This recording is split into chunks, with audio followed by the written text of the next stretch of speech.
Number one, some niches are just a waste of your time. What do I mean by that? If you started a channel in a supposedly simple and easy niche, maybe celebrity clipping, news clipping, or just a niche, a guru told you it's very easy to blow up and get a lot of subscribers. Some of these niches will never be monetized. So if you are in the clipping niches or the top 10 or compilations where you know that the content you're compiling, you're using, doesn't belong to you. You have a lot of explanations to make when it comes to monetization. So they are just a waste of your time. Number two, there is no shortcut to going viral. Yes, you may tick all the boxes. You may target a broader audience. At the end of the day, your videos are subject to the algorithm. So you may not really go viral after doing everything.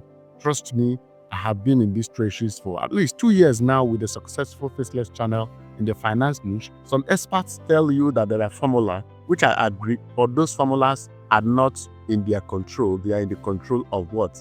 The almighty algorithms. Sometimes it's just pure luck. This is the ultimate truth I came to realize in month 7 of running my Faceless channel. Sometimes you have an idea that doesn't make sense. Yet, when you publish that video, you get a ton of views from it. And that is why I want to give you this advice, that if there's an idea that you want to make a video about and you don't just agree with it, something in you is telling you that this video may not do well because you don't like the topic. Remember, starting a successful channel isn't about you, it's about the audience. So the topic at the end of the day may not appeal to you, but if it appeals to your audience, it will perform well. So luck, it's one of the equations when it comes to general YouTube growth, not just of Faceless channels. So the number 4 truth is that production quality doesn't equate performance. It doesn't matter if you spent a fortune to acquire the best studio and equipment. If you do not understand the game of running a channel, you will still flop. Focusing on improving the quality, the value of your video is more important than the equipment. The equipment are useful when you have started gaining momentum. You now want to level up.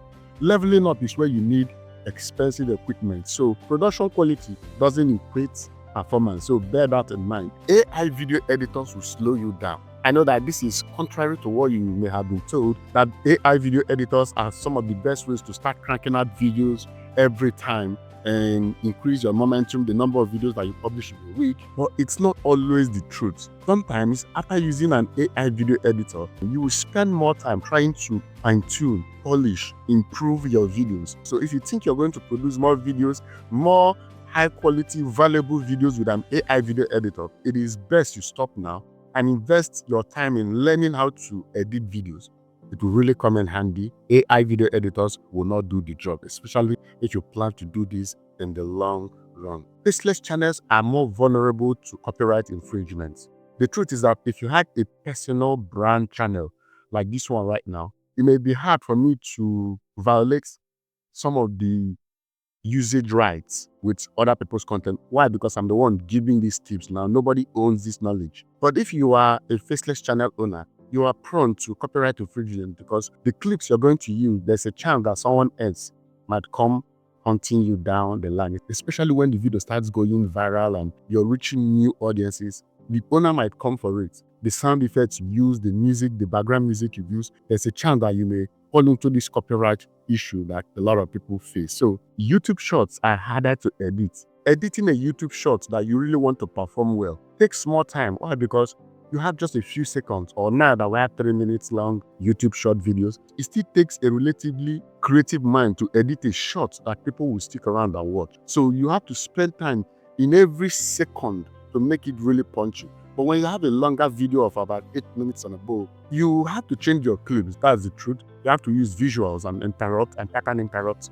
But you're not going to be that meticulous with every second. Yes, every 3 or 5 seconds or even 1 minute, you could use a particular clip for about 45 seconds or 1 minute, as long as there's a movement when you are creating a longer video, documentary video. But if it's short, in reality, you could spend more time editing a 60 seconds YouTube Shorts video than you would editing an 8-minute video. It takes a lot of time to edit videos. You are an entrepreneur from day one. Let's say there are 2 guys. You started a Faceless YouTube channel and your friend started a personal brand channel. From day one, both of you might think that you are entrepreneurs, which is partially true, but the Faceless channel owner is more in the direction of building a real business. Because down the line, if you're no longer interested in your channel, you may decide to flip it. You may decide to sell it. But your guy who started with his face and his presence, his personality, he can't easily sell that channel. Because of his face on the screen all the time, investors may not want to put in their money there. By the time they acquire that asset, the guy may not be there. The guy may just take the money and go away. But for you that has a faceless channel, they can buy from you and sell it. The vision to exit with a faceless channel is just way higher, because you could decide to sell your channel and still do well. And that is why faceless channels are just the best when it comes to being a true entrepreneur. You may not like this one, but building trust with a faceless channel is way harder. Yes, it is very hard to build trust with your viewers. People may be enjoying your videos, but remember, they do not know you. They do not know whether you are an introvert or an extrovert. They do not know who you are. Besides, most faceless YouTube channels, the successful ones, are automated, are outsourced. So people tend to not trust you where you have the faceless channels as compared to a personal brand channel where they see your face, where they see your gestures, your laugh, your intonations, whatever you believe, they know, they see you. So if you want to build trust where you sell a digital product down the line or a physical product, the easiest way to do that is to start a personal brand channel, not a faceless one. Yes, can you sell a digital product or your own course with a faceless channel? Of course you can. Examples are from Magnet Media and so many other channels out there. You could, but it takes way harder to convince people that you are the real deal because they do not see your face. This face you see here is really very important. It connects, it builds a deeper bond. So it's way harder to build trust with a faceless channel compared to a personal branded channel. Storytelling wins. I'm in the finance and wealth niche. So if I decide to just run through the numbers and make a video about the true cost of starting a business, and I just give facts and figures and numbers, yes, I could get some views, but people will not stick around because there is nothing in it for them. But if I start with a simple story that connects me to the people, maybe I share a story of how I struggled to start my first business and how I went about looking for money and how the bank turned me down because I had no collateral, no real assets. Now I'm bringing story into the game and it will stick for longer and it will engage people for longer. And the more engagement you build with your video, the more the YouTube algorithm thinks, wow, this video is getting some engagement. People are sticking around. Maybe we should push it out to more people so that the video can reach more viewers and empower their lives. And because YouTube is doing this not for your own good, YouTube is doing this so that people can stick around more in the video and then they have the opportunity to place more ads and make more money. So at the end of the day, YouTube is trying to make more money, but there's a multiplier effect. You benefit from it as well. You can save thousands of beginners from these mistakes and from these truths that I just shared in this video by simply hitting that like button and let the YouTube algorithm do its thing.